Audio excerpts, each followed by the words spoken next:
अच्छा, तो आज हम पढ़ेंगे बहुपद। क्या पढ़ेंगे? बहुपद। बहुपद पढ़ने से पहले हमको कुछ चीज़ों की जानकारी होना ज़रूरी है। जैसे हमने एक राशि ले ली, पहली बात चर राशि, दूसरी हमने एक चीज़ ले ली अचर राशि। इन दोनों का हमको पता होना ज़रूरी है बहुपद को सीखने के लिए। चर राशि क्या होती है? जिसके मान क्या नहीं रहते हैं? नियत नहीं रहते हैं, मतलब बदलते रहते हैं, उसको क्या बोलते हैं? चर राशि। जैसे चर राशि को मैं एक्स, वाई, जेड, ए, बी, सी किसी भी नाम से लिख सकती हूँ। इसी प्रकार हम देखते हैं कि अचर राशि क्या होती है। अचर राशि वो होती है जिसके मान नियत होते हैं, मतलब जिनमें कोई बदलाव नहीं किया जा सकता। जैसे मैंने 1 लिख दिया, 2 लिख दिया, 3 लिख दिया, 4 लिख दिया, 5 लिख दिया, यहाँ तक मैं आगे तक इन्फिनिटी तक इसको लिख सकती हूँ, पर इसके मान क्या होते हैं? नियत होते हैं। जैसे मैंने एक एग्जाम्पल लिया 2x। क्या एग्जाम्पल लिया? एक 2x।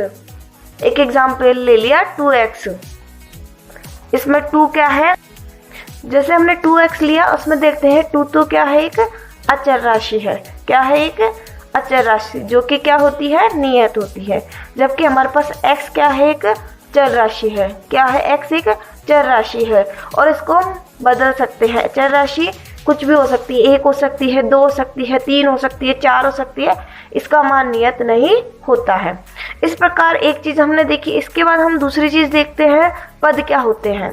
बहुपद जानने से पहले एक चीज़ तो मैंने आपको बताई कि क्या पता होना चाहिए, दूसरा हमको क्या पता होना चाहिए कि पद क्या होते हैं। इसके लिए हम क्या करते हैं? पदों को 3 भागों में बांटते हैं। कितने भागों में? 3 भागों में। एक होता है एक पदीय, एक होता है द्विपदीय, एक होता है त्रिपदीय। एक पदीय क्या होता है? जिसमें कितने पद हो? एक पद हो। कितने पद हो? एक पद हो, वो क्या होता है? एक पदीय। जैसे मैंने 2x लिखा, इसको गिनते तो कितने पद होते हैं? एक। कितने होते हैं? एक। तो ये क्या हो गया? एक पदीय। इस प्रकार हम द्विपदीय लेते हैं। द्विपदीय का मतलब होता है जिसमें कितने पद हो? 2 पद हो। कितने पद हो? 2 पद। जैसे मैंने एक एग्जाम्पल लिया 2x + 3। अब इसको मैं गिनती हूँ तो कितने पद आते हैं? 1, 2। इस प्रकार ये कितने पद हो गए? द्विपदीय। अब हम बात करते हैं त्रिपदीय की। किसकी बात करते हैं? त्रिपद की बात करते हैं। त्रिपदीय का मतलब होता है जिसमें कितने पद हो? 3 पद। कितने पद हो? 3 पद। जैसे हम गिनते हैं, मैंने एक एग्जाम्पल लिया 2x² + 3x + 2। अब इसमें हम गिनते हैं कि कितने पद हैं? 1, 2, 3। कितने पद हो गए इसमें? 3 पद हो गए। कितने पद हो गए? 3 पद। इस प्रकार हमें बहुपद सीखने से पहले इन 2 बातों का ध्यान रखना है। अब हम देखते हैं कि बहुपद क्या होते हैं। बहुपद क्या होते हैं? एक या एक से अधिक पद हो। क्या हो? एक या एक से अधिक पद हो तथा जिसमें चर राशि की घात सदैव क्या हो? पूर्ण संख्या हो। कैसी हो चर राशि? सदैव चर राशि की जो घात है वो सदैव कैसी होनी चाहिए? कि पूर्ण संख्या होनी चाहिए। इसके लिए हम क्या करेंगे? एक एग्जाम्पल लेंगे। अब मैंने पहले आपको बता दिया कि पद क्या होते हैं और चर राशि और अचर राशि क्या होती है। चर राशि मैंने अभी आपको बताया कि क्या होती है, जो नियत नहीं होती है, ठीक है।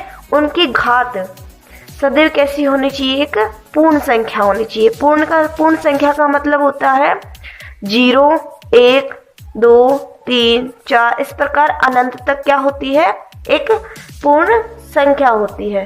क्या होती है? एक पूर्ण संख्या होती है। अब मैंने क्या किया? एक एग्जाम्पल लिया इसके लिए। क्या लिया? एक एग्जाम्पल लिया। मैंने लिया 2x। x की पावर कितनी है? 3/2 - 5x। अब हमारे पास इसमें चर राशि कौन सी है? x। और इसमें भी चर राशि कौन सी है? x। चर राशि हमारे पास कौन सी आ गई? x। इस प्रकार हम देखते हैं कि हमारे पास पद कितने हैं? 1, 2। तो ये कौन से पद हो गए? द्विपदीय हो गया, ठीक है। अब हम देखते हैं कि इसमें चर राशि क्या है। चर राशि की घात कितनी है? 2/3। क्या आपको पूर्ण संख्याओं में 3/2 मैंने कहीं लिखा है? नहीं लिखा है। तो इस वजह से ये क्या है? ये बहुपद क्या है? ये एक बहुपद नहीं है। ये क्या है? एक बहुपद नहीं है। इस प्रकार मैंने एक एग्जाम्पल और ले लिया 3x² - 2x1 + 1। यहाँ अचर राशि क्या है? हमारे पास x है। अचर राशि क्या है हमारे पास?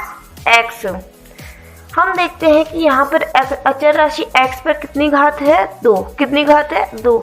यहाँ भी हमारे पास अचर राशि क्या है, x है, और इस पर घात कितनी है, 1। हमको देखनी है अधिकतम घात। कौन सी देखनी है, अधिकतम घात। पहली बात तो हम देखते हैं कि x की घात कितनी है, 2। क्या 2 हमको पूर्ण संख्याओं में दिख रहा है, तो हम बोलेंगे कि हाँ दिख रहा है। इसी प्रकार x को हम देखते हैं, x पर घात अगर कोई घात नहीं होती है तो वहां पर कितनी घात मानते हैं, 1 घात मानते हैं। क्या x की घात 1 हमको पूर्ण संख्याओं में दिखाई पड़ रही है, तो हम बोलेंगे कि हाँ। इसलिए हम इसको क्या बोलते हैं कि ये क्या है, एक बहुपद है। क्या है, एक बहुपद है।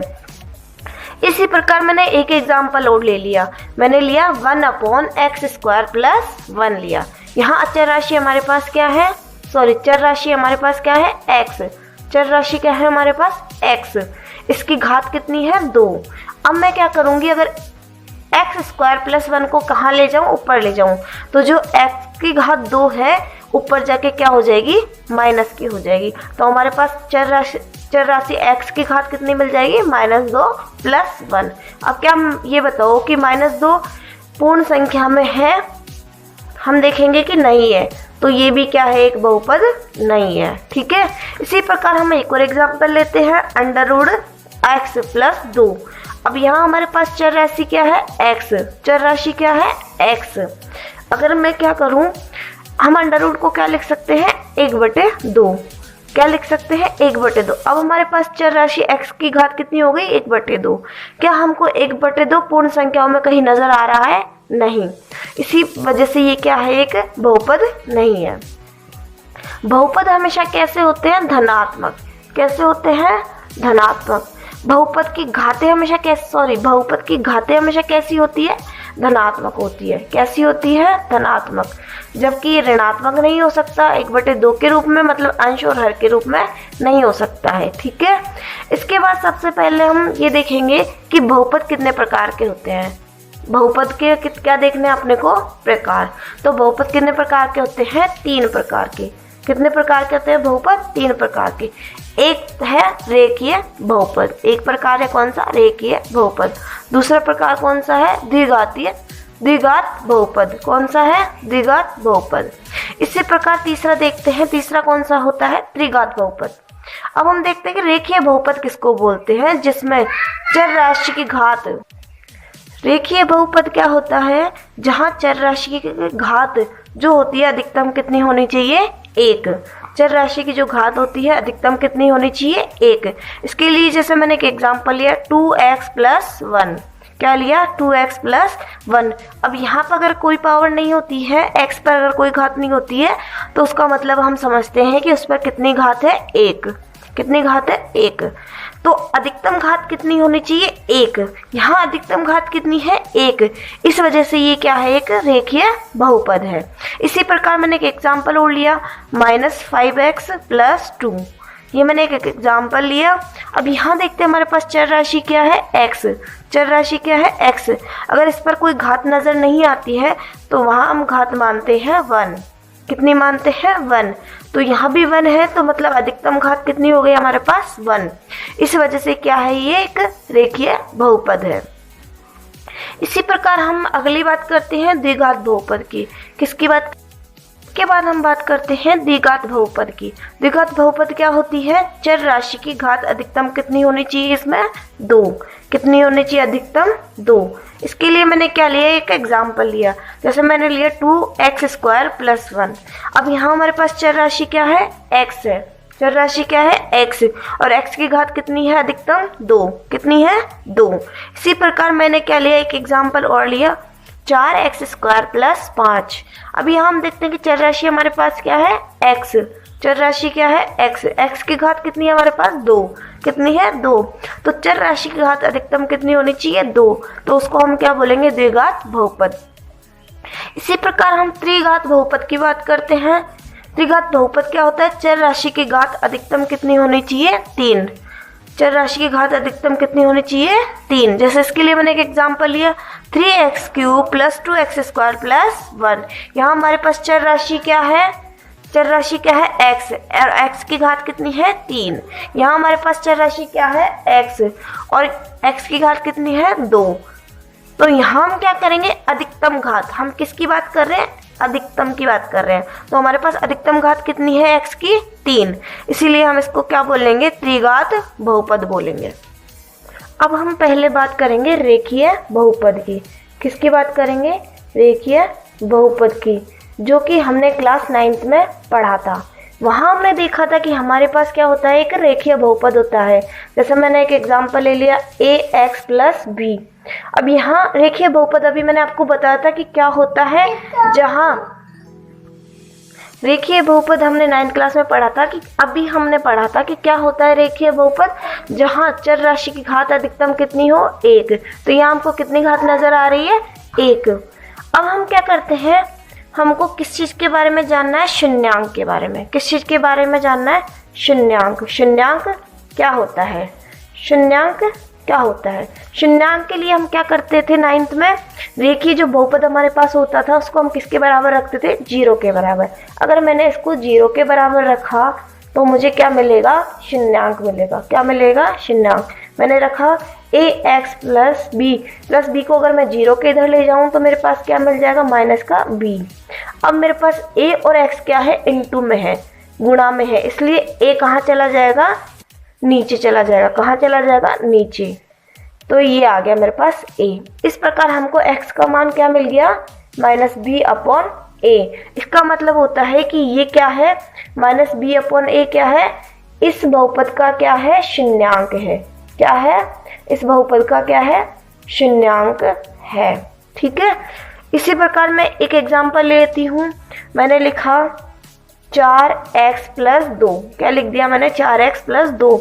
इसका मुझे क्या निकालना है, शून्यांक। इसके लिए मैं क्या करूँ, इसको 0 के बराबर रखती हूँ। किसके बराबर रखती हूँ, 0 के बराबर। अब हम देखते हैं कि जैसे 4x को मैंने 0 के बराबर रखा तो +2 इधर जाके क्या हो जाएगा, -2 हो जाएगा।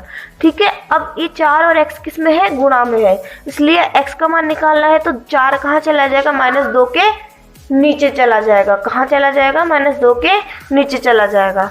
अब हम अगर इसको काटते हैं तो 2 एकम 2 और 2 दूनी 4, तो हमको x का मान कितना मिलता है, -1/2।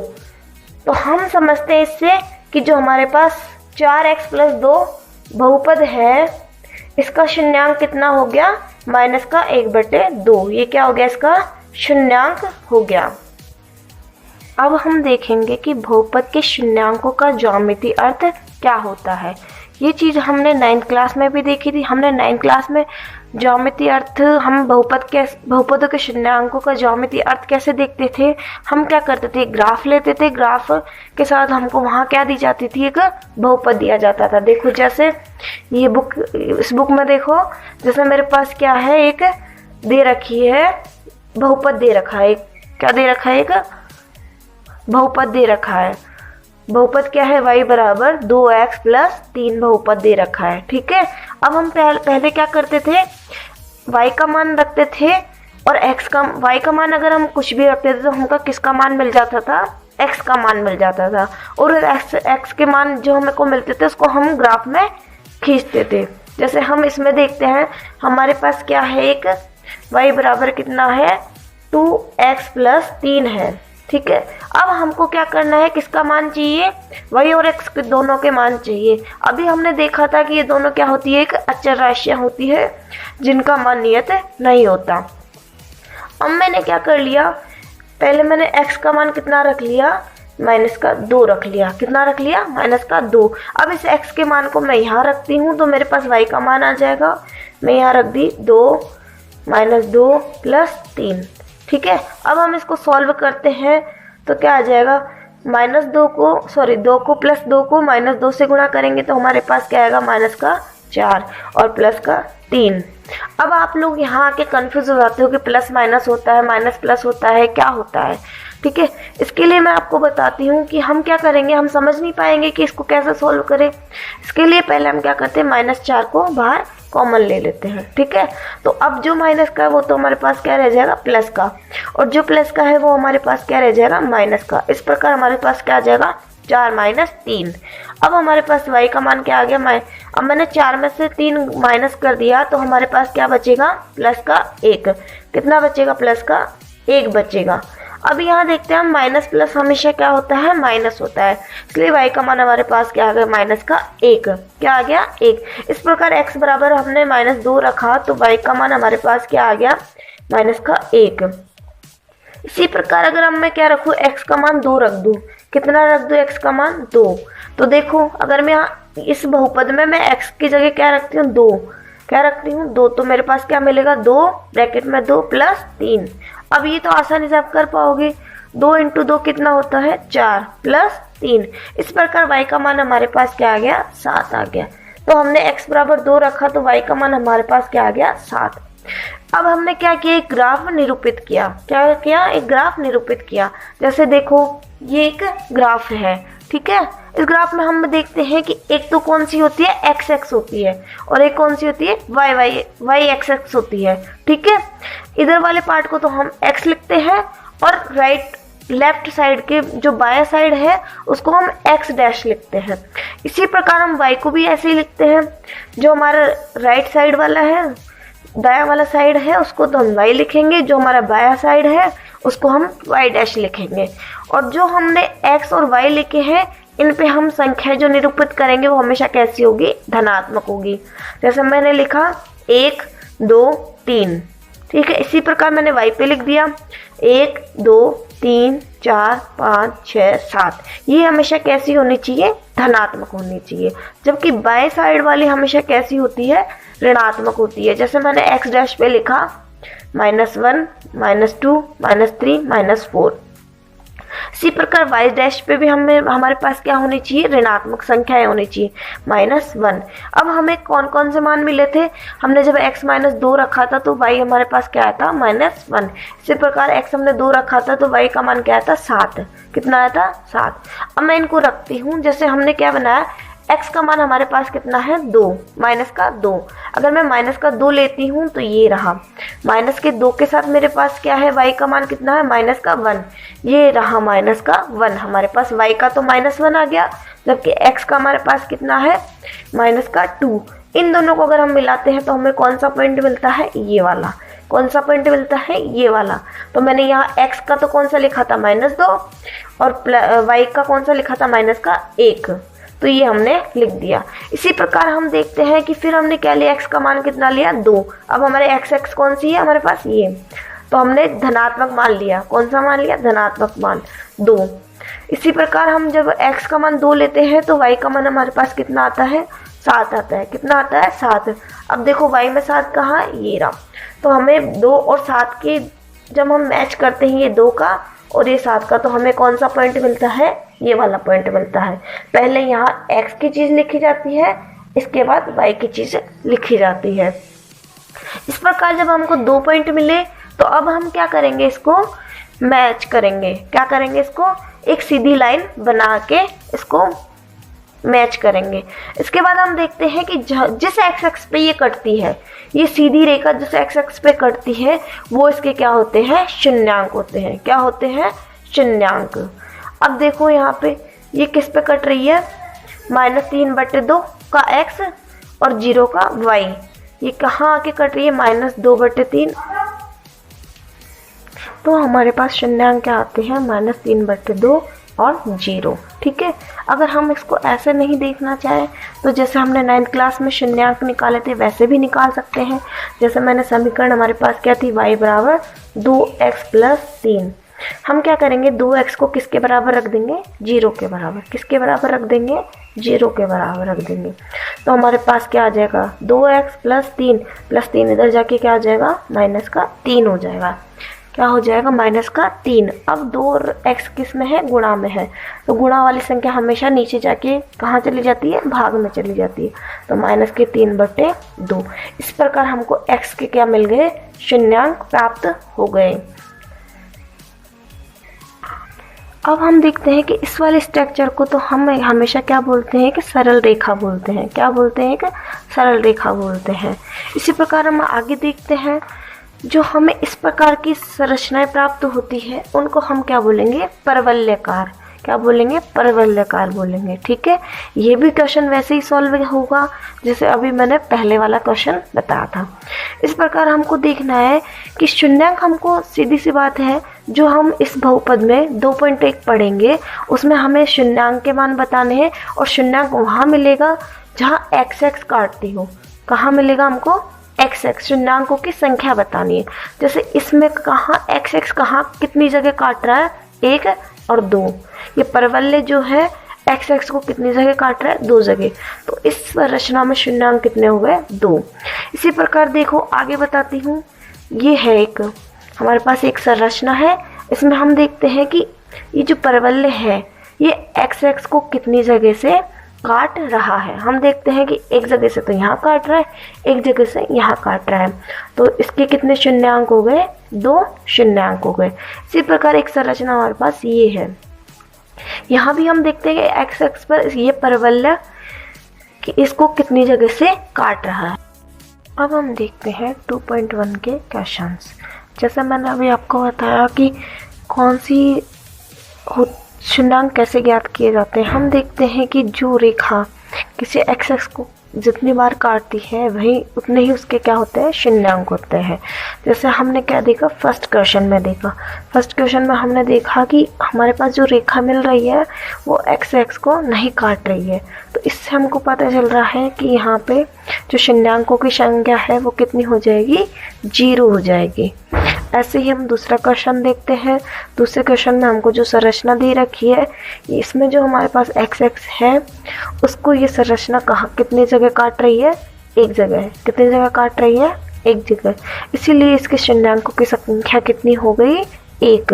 कितनी हो गई, 1। इसी प्रकार हम क्वेश्चन थर्ड देखते हैं। इसमें क्या होता है, हम देखते हैं कि एक्स एक्स पर जो ये संरचना है कितनी जगह से काटती है। हम इसके गिनती करते हैं। हम देखते हैं कि 1, इसके बाद यहाँ देखते हैं 2, इसके बाद ये देखते हैं 3। तो हमको पता चल रहा है इस संरचना में कि ये एक्स एक्स को कितनी जगह से काट रही है, 3 जगह से। इस प्रकार इसके शून्यंकों की संख्या कितनी हो गई, 3। ऐसे ही अब हम क्वेश्चन 4 में देखते हैं। ये हमारे पास क्या है, एक परवलय है। क्या है, एक परवलय। इसमें हम देखते हैं कि एक्स एक्स पर ये परवलय कितनी जगह से इसको काट रहा है। हम देखते हैं 1 और 2। तो इसका मतलब क्या हुआ, यहाँ शून्यंकों की संख्या कितनी हो गई, 2। अब आगे हम देखते हैं क्वेश्चन 5। क्वेश्चन 5 में हमको कितने परवलय, 2 परवलय, 3 परवलय मिल रहा है हमको। कितने, 3 परवलय। अब हम देखते हैं कि एक्स एक्स पर ये परवलय कितनी जगह से उसको काट रहा है। हम यहाँ से शुरू करते हैं, यहाँ से देखते हैं 1, इसके बाद आगे चलते हैं 2 के बाद आगे यहाँ नहीं है, फिर देखते हैं यहाँ 3, इसके बाद यहाँ देखते हैं 4। तो कितने, 4। कितने हो गए यहाँ पे, एक्स एक्स शून्यंकों की संख्या कितनी हो गई यहाँ पे, 4। इसी प्रकार हम क्वेश्चन 6 में देखते हैं।